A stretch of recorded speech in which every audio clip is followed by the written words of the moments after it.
Tak kuat membendung air matanya, tangisan cinta Penelope pecah saat ceritakan perjuangannya melawan kanker serviks selama 5 tahun. Dalam waktu dekat dirinya akan segera melakukan operasi pengangkatan kanker yang tersisa di bagian livernya. Cinta mengatakan ia masih rutin mengecek kesehatannya demi bisa sembuh total dari kanker. Meski dirinya terlihat kuat, ia mengaku kesehatannya sempat menurun hingga dirinya sempat mengalami muntah darah beberapa waktu yang lalu. Tak hanya itu, wanita berusia 40 tahun itu bersyukur masih diberikan nikmat hidup yang baik. Dalam masa pemulihan penyakitnya itu, Cinta rela bolak-balik Indonesia-Turki untuk terus bisa memantau kesehatannya. Kendati demikian, ia tak mau berlarut-larut dalam kesedihannya karena penyakitnya itu. Dirinya harus kuat menjalani cobaan yang diberikan Tuhan kepadanya. Lantas, bagaimana persiapan Cinta Penelope untuk tindakan operasi yang akan dilakukan dalam waktu dekat ini? Aku tiap bulan ke Turki. Oh, tiap bulan masih pulang pergi? Masih, karena rumah gua ada di sana. Oh gitu. Jadi sebelum gua kawin juga gua udah punya rumah di sana. Oh gitu. Jangan gara-gara gua cerai gitu kan, terus gua udah gak kesana lagi gitu. Kan dulu aku kerja di Turki 6 tahun dulu di sana baru nikah. Oh iya. Tapi mungkin alasannya kenapa sih Kak pengen punya rumah di Turki gitu? Oh dulu karena aku kerja kan, aku hijrah, pengen belajar, pengen tenang sih sebenarnya gitu loh, pengen tenang, nggak ada bulian ya, maksudnya lebih fokus waktu itu gitu kan. Jadi ya aku hijrah dan aku ke Turki sama manajerku dan aku kerja waktu itu kan di sana. 6 tahun di sana, 4 tahunnya aku Kerja apa Kak di sana Kak kalau boleh tahu? angkat kardus orang Enggak serius. di sosbud. Oh, sosial budaya. Datang nggak, Mbak? Apa? Kemarin ulang tahun datang nggak? Siapa ulang tahun? Mbak Cinta. Aku ulang tahun. Siapa yang datang? Mantan. Mantan suami. Ngucapin aja kagak, cuman tadi doang dia ngucapin kapan lu kesini katanya gitu kan, soalnya sudah cerainya harus kita bareng-bareng pergi ke sana. No, masih ada chatnya. Mau lihat? Bye-bye aja, gue lagi bisnis sama dia, bisnis sawit. Dia ada kado spesial juga nggak sih Kak dari dokter pas ulang tahun kemarin? Dokter ada kado spesial dari dokter kemarin. Ada 4 dokter yang ngasih bunga gitu. Ya dokter kanker aku Objin, ya kan. Terus dokter kecantikan aku Wenitan yang sekarang lagi berduka, anaknya baru tadi pagi meninggal. Sekarang aku mau ke rumah duka. Nah, jadi ada 4 dokter yang ngasih kado aku. Bas. Paling berkesan yang mana nih Kak? Terus sama dokter gitu. Lo karena kan aku sakit 5 tahun lo gue sakit gitu kan, 5 tahun sakit ya, berkecimpung dengan dokter ini, dokter mulai dari dokter Objin karena aku di tuba falopia gitu kan, terus dokter bedah, terus dokter saraf, terus dokter kecantikan biar cantik.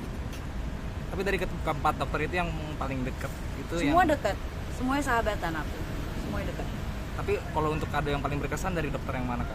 Kado yang paling berkesan dari dokter Weni, tiket ke Finland. Waduh. Bukan berarti yang lain nggak berkesan ya, berkesan. Cuman yang paling penting waktu dapat kado dari dokter Weni Tan, tiket ke Finland dan bareng sama dia. Dan rencananya sama anaknya juga, tapi anaknya hari Apalagi sih di sana? banyak kerjaan aku. Kalau dulu kalian ngikutin Instagram gue jual-jualan segala macem dari Turki. Namanya hidup biasa aja, kagak ya, ada nyanyi juga ada, cuman nggak sebanyak nyanyian di sini gitu kan. Terus aku juga sering manggung tapi antar Europe gitu loh, di Eropa karena lebih dekat, ongkosnya cuma 1,5 juta gitu kan ke sana. Jadi kalau dia ngambil artis dari sini ongkosnya mahal. Jadi karena aku dari Turki waktu itu, jadi di Eropa ngambil penyanyi ya aku, itu aja sih. Dan setelah itu kan aku nikah ya, nggak banyak kerjaan yang aku lakukan waktu itu, cuman emang dasar gue nggak bisa diem ya, kayak gue jual segala macam lah, hampers, karpet, apalagi. Biaya hidup di Turki gimana sih Mbak? Mahal Biaya sih atau seperti apa? Biaya hidup di Turki sekarang lagi ancur-ancuran ya gitu. Kalau pertama kali aku datang ke Turki dulu tuh nilai tukar rupiahnya itu 4.700, sekarang 400 rupiah. Jauh sekali ya gitu loh. Jadi banyak juga mahasiswa kita yang tadinya tuh masih betah di Turki untuk berjualan gitu kan, tapi karena sewa tempatnya mahal sekarang di sana hitungannya, jadi mereka banyak pulang gitu. Lagi inflasi. Wah, ribet kan gua ngomongnya. Kak, ini Turki lagi bobrok lah. Kak, update kesehatan dong soal penyakit, udah sembuh kah atau seperti apa? Alhamdulillah, aku selalu pengennya sembuh ya. Aku pengennya sembuh, cuman alhamdulillah masih ada satu 2 cm di liver aku yang insya Allah di tahun ini juga aku bakal bakal melakukan operasi lagi gitu untuk melihat lebih dalam, karena waktu itu udah PET CT di Siloam sini. Dari surat Siloamnya itu harus diperiksakan ke Objin. Nah, Objin aku ada di Singapura dan kita udah bawa ke sana, dan dokter aku bilang dia tidak bisa melihat melalui gambar, karena dulu aku juga pernah ada di situ. Kan kita bisa bilang kalau CA ini tidur ya, tidur. Tapi alhamdulillah udah mau 5 tahun, ya mudah-mudahan aku bisa lewatin 5 tahun ya. Amin. Dan masih ada 2 cm. 1 minggu terakhir ini aku minta darah dan berdarah juga dari bawah, sehingga dokter minta aku untuk kolonoskopi untuk mengetahui takutnya ada CA yang di dalam juga karena berdarah. Dan minggu ini aku lagi lemah banget, lagi suka pingsan, minta darah pingsan gitu. Jadi mau ngejar stem cell secepatnya, insya Allah ya. Kalau dibilang ganas kan belum tahu ya, karena kan baru mau dibuka nanti, mau laparoskopi dan kolonoskopi. Ya cari tahu aja dari hasil PET CT kemarin sih masih memperkirakan, karena dia minta dokter Objin yang Objin dari onko. Jadi karena dia di dalam, jadi onkologi aku itu di Singapura. Doain aku ada rezekinya. 5 tahun ini berjuang sebagai survivor cancer ya, mungkin memang bisa dibilang belum sembuh gitu. Seperti apa sih Kak perjuangannya Kak kalau boleh tahu? Perjuangannya ya dibilang berat ya. Cuman aku selalu nggak pengen mikirin ke sana, dan aku masih bersyukur teman-teman aku yang udah duluan gitu cepet banget diambilnya, dan aku masih berjuang sampai sekarang udah sampai 5 tahun. Ya aku harap aku bisa ngelewatin ini. Aku tulang punggung. Sempat ngerasa capek nggak sih Kak sama 5 tahun ini berjuang Kak?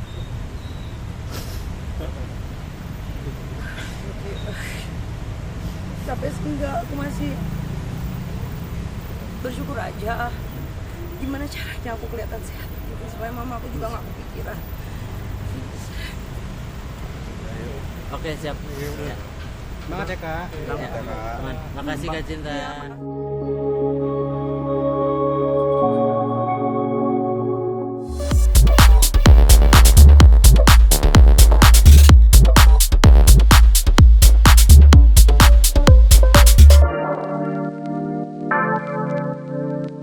Aktris legendaris Asri Wulas menceritakan pengalaman pahitnya saat mulai merintis karir. Pernah gagal casting karena suaranya yang cempreng, ternyata hal tersebut bisa menjadi sumber rezeki bagi dirinya. Tak hanya itu, Asri Wulas juga kerap diremehkan karena suaranya tak memenuhi syarat presenter. Dari hal tersebut membuat ia semakin semangat untuk terus belajar dan juga membuat dirinya pantas mendapatkan banyak kesempatan yang lebih baik. Kendati demikian, terlepas dari itu semua, kini Asri Wulas lebih bersyukur dengan apa yang terjadi di kehidupannya. Ia banyak mendapatkan peran dengan karakter yang lucu dan juga menjadi presenter di beberapa kesempatan. Walaupun beberapa orang menilai dirinya lucu karena terlalu sering melawak dalam peran-perannya, Asri Wulas mengatakan bahwa ia adalah orang yang sangat serius jika menyangkut pekerjaan. Dirinya lebih suka mengerjakan pekerjaan dengan cepat dan fokus daripada menanti-nanti pekerjaannya itu. Lantas, apakah Asri Wulas memiliki cara untuk membedakan karakter lucunya di kehidupan aslinya?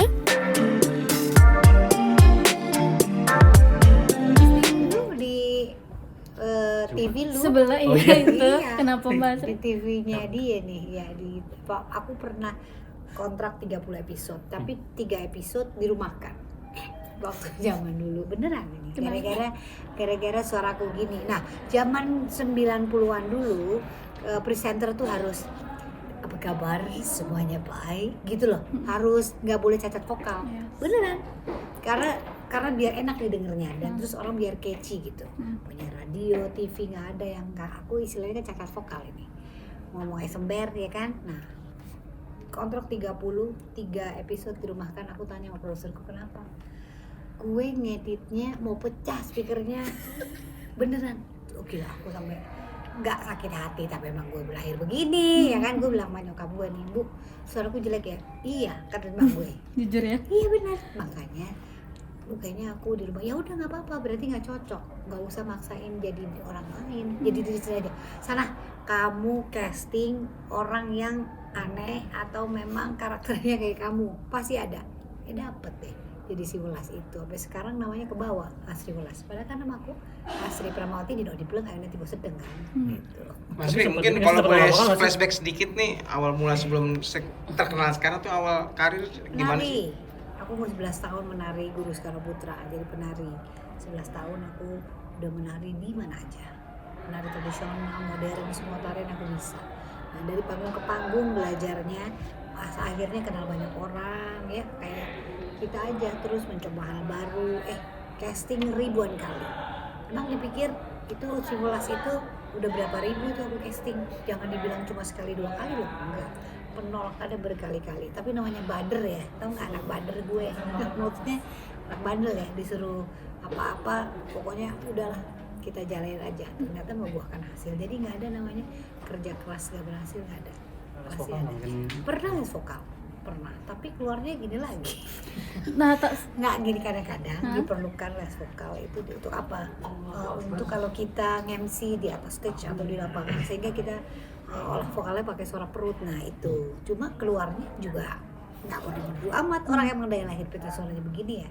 Jadi aku memilih peran. Jadi kalau peran pembunuh belum pernah, karena mana ada orang angkat tangan, kan suara gue begitu.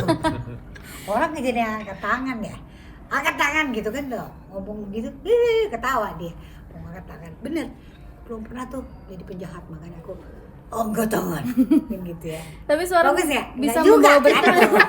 Jadi aduh ampun, jadi ya udahlah ya, Terima tergantung. aja. Ya makanya sekarang ada sih beberapa twist plot gitu, aku juga udah pernah memainkan itu. Ada apa namanya, mungkin akan sebentar lagi akan tayang, itu di luar yang aku bisa kerjakan. Mudah-mudahan percaya ya penonton gitu. Ya itu olah vokal juga. Jadi gesturnya, suaraku juga aku rubah, tenaganya semuanya. Nah itu gunanya di acting gitu. Cuma kan nggak bisa panjang-panjang kan, kayak di ini kan panjang banget gitu. Jadi menjadi bukan diri kita sendiri capek banget kan, suaranya apa ya, tapi itu namanya acting sebenarnya kan. Pernah di underestimate gak? Lu mah gak bakal sukses dengan suara lu kayak gitu. Ya mana ada itu yang kan pakai- gue udah bilang 30 episode cuma 3 episode gue dirumahin, ya di underestimate. Dia bilang gini, kamu kalau nggak operasi suara atau nggak kamu nggak les vokal, nggak bakalan kamu jadi presenter terkenal ataupun jadi bintang film ternama. Nggak ada bagus-bagusnya suara kamu. Aku gitu. Terus aku bunuh diri, ya enggak lah. Habis itu gue langsung gini, lihat tuh ya, gue cari peran yang aneh, dapet gue aneh. Ya kan gitu. Ada orang yang cakep, dapetnya di situ. Ada yang enggak, ya udah terima aja. Tapi kan kita bisa, sekarang ngomongnya apa ya, bisa viral di tempatnya. Jadi ada tempat, ada hati orang di situ, ada gitu. Jadi masing-masing orang punya versinya. Gue setengah mati mau jadi Sophia Latjuba, nggak bisa juga. Sophia Latjuba mau jadi gue, nggak bisa juga dia jadi Asri Welas. Gitu loh. Suara bawa keberkahan, bener gak? Iya, Ada. pokoknya kadang gini, kejelekannya kita, kadang-kadang kekuatannya kita loh. Jadi kadang-kadang lo gimana ya, bulunya banyak kan lo kan gitu ya, mungkin di balik bulu lo ada apa kan. Tapi itu Di bentar lagi mau tayang. Tapi lu jangan ketawa ya kalau lihat tuh kan. Tapi banyak orang suka ketawa gak sih kalau lihat bahasa Asri?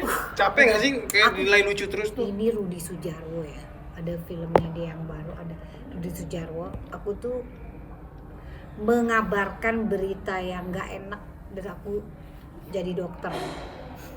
Aku cuma di bioskop nih ya, lagi premier bioskop set gitu, terus pas gue datang set pakai baju dokter gitu, wah itu bioskop ketawa loh.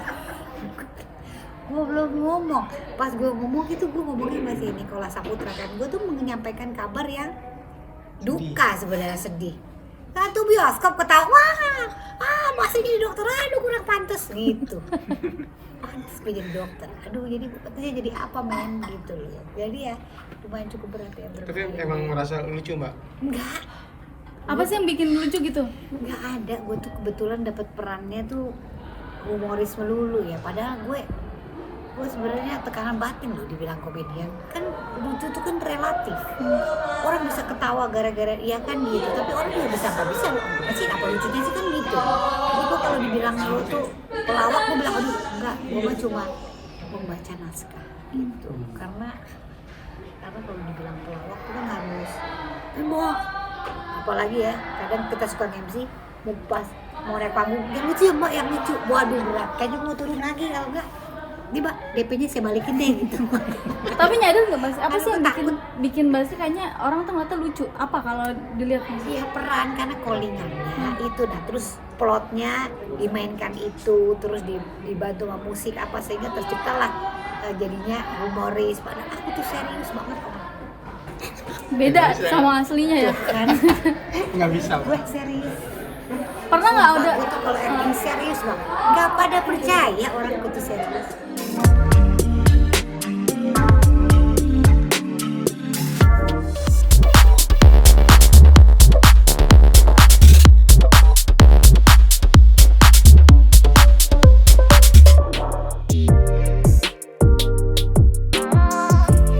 Beberapa waktu lalu, anak keempat Irfan Hakim, Hafidz Jalu Hakim, melakukan khitan di usia yang sudah menginjak 9 tahun. Pasca melakukan khitan, Irfan Hakim berpesan kepada Jalu agar kelak bisa menjalani ibadah dengan baik. Sebagai seorang ayah, dirinya menunjukkan kesabaran dan ketelatenan saat mengiringi proses khitanan anaknya itu. Dengan kasih sayang dan perhatiannya, ia memberikan support agar Jalu merasa berani dan tidak cemas. Selain itu, menurut Irfan Hakim, karena Jalu anak yang sangat aktif, ia meminta kepada sang ayah untuk segera menunggang kuda kesayangannya itu. Di sisi lain, Jalu juga sudah mulai masuk sekolah, walaupun dirinya belum sembuh total dalam pemulihannya. Lantas bagaimana kondisi Jalu saat ini? Sekarang udah masuk ke sekolah juga, ini tadi hari kedua dia masuk sekolah. Tadi sore sebelum saya pergi, saya sempetin buat bersepeda dulu, main komplek bareng dia minta, ayo sepeda hari pagi. Dia ini akan pertama kali loh bersepeda setelah sunat. Jadi sunatnya alhamdulillah sudah lumayan sembuh, jadi dia udah nggak santai, segera berkuda, jangan dulu. Kata dokter juga, Jalma luar biasa, emang nggak bisa diam, dia kayak bapaknya. Jadi doakan saja Jalunya cepat pulih, sunatnya bentuknya bisa bagus. Dan juga jadi anak yang soleh ini. Nah, Irfan, biasa tuh kan anak-anak tuh kan setelah kita tuh punya ada permintaan gitu. Kalau Jalu sendiri ada nggak permintaan khusus? Ayo nggak permintaan khusus gimana gitu kan, tapi dia sih cuma anaknya pun dia pernah biasa minta apapun, tapi dia pas kemarin pas ada berkuda itu sebetulnya dia tuh pengen dibeliin apa sih namanya sepeda listrik. Udah nanti kemarin sih dia dapat uang dari oma-opanya dan sebagainya udah cukup sepeda listrik. Yang sebetulnya itu juga udah siapin hadiah buat dia juga yang bisa mensupport sepeda dia. Jadi sebetulnya dia tuh udah nyiapin tidak baru buat dia, dan dia udah pernah pakai, tapi dia bilang ini pinjam ya, ini pinjam dulu ya. Jadi nanti gue kasih pas acara hitannya, nanti habis lebaran haji itu ada, kita ada acara baru gue kasih si kudanya. Itu surprise buat dia. Jadi kudanya kuda bagus, kuda impor, kuda dari luar juga, dan mudah-mudahan Jalu juga bisa lebih berprestasi. Jadi dia juga sebetulnya tidak hanya Jalu dan Aisyah, itu anak-anak ini semuanya gue siapkan supaya kebisaannya banyak, tidak hanya pendidikan agama itu pasti, tapi kayak Aisyah juga kan bisa silat, bisa menang, bisa berkuda dan lain-lain. Begitupun anak-anak gue yang lain, berkuda dan anak-anak itu diajarkan mereka dari sejak dini. Dan bisa berkuda pun tidak hanya Aisyah dan Jalu, anak-anak lainnya dan bahkan Jaki pun usia atau semua ini sudah berkuda juga sebetulnya. Nah, tapi untuk jadi atlet yang serius cuma Aisyah, dan ada Aisyah juga sekarang. Besok Aisyah juga mau tanding, Aisyah juga mau nambah Indonesia. Terus kemudian juga nanti akan jadi rekor. Nah, Jalu itu paling inspirasi ini dari kakaknya, dan Aisyah aja berkuda. Sekarang tadi juga udah mulai ciptain lagu juga, bahasa Inggris juga. Ciptain lagu Iya, Jalu seperti itu pengen kayak Aisyah itu. Dia kita lagi dia ciptain lagi tentang berkuda. Ini kemarin udah rekaman, dan alhamdulillah di rumah juga ada video rekaman. Dia selagi ayahmu bisa mensupport kegiatan musik itu, ayo Nah, sendiri melihat akhirnya banyak anak-anak selebriti yang ya kayak bangga Indonesia, anaknya ikut seleksi timnas, lolos itu tanggapan sendiri. Sebetulnya ya kita mempersiapkan anak itu, ayo apapun yang terjadi harus bisa menghadapinya. Dan lingkungan seperti apapun, itu mental harus terbiasa. Ketika anak itu terjadi olahragawan, seleksi beneran umum aja, nggak ada titipan gara-gara anak itu enggak. Anak itu juga pernah dicoret kok, mau tadi keluar dicoret gara-gara ya dicoret aja, dia udah tidak memadai itu siapa. Jadi ketika kita anak-anak itu juga didik supaya berprestasi tanpa jalur koneksi. Ayo lakukan yang terbaik saja udah, dan mereka sudah melakukannya kok. Keluarga juga memang jadi banyak cukup keras masih. Ayo hidup nyaman tuh gampang, tapi bisa hidup sederhana itu menjadi pilihan yang Bantuan orang tua ya seperti itu. Jadi kayak fasilitas itu ayo gunakan, tapi kalau misal fasilitas itu lagi nggak pakai nggak biasa kok pakai. Aku betul ke sekolah juga pernah pakai aku juga, saya pakai angkot beberapa kali ya, tiap hari ya. Jadi misalnya itu kalau pakai kalau naik pesawat juga pasti sebelum kali, tapi kalau ekonomi juga nggak usah mengeluh. Kita berminta ayo di osnya di dapat biasa pada itu mereka udah biasa banget, ya udah dinikmati aja, nggak pernah mengeluh. Jadi diajarkan tidak tergantung dengan sesuatu yang mewah-mewah dan nyaman-nyaman. Itu boleh, tapi yang lainnya juga sesuatu, karena kan kita juga nggak selamanya bisa hidup tidak. Yang terakhir, mungkin persiapan kakak Aisyah sendiri untuk nanti tanding di Malaysia seperti apa? Oh ya, Aisyah ini nanti hari Minggu sudah berangkat ke Malaysia, tandingnya itu tanggal 26. Mudah-mudahan nggak bisa justru, tapi kemungkinan besarnya sih enggak, tapi mudahnya ini mudah-mudahan dengan kelancaran, karena masih banyak pertandingan lainnya menuju ke PON nanti di Ya,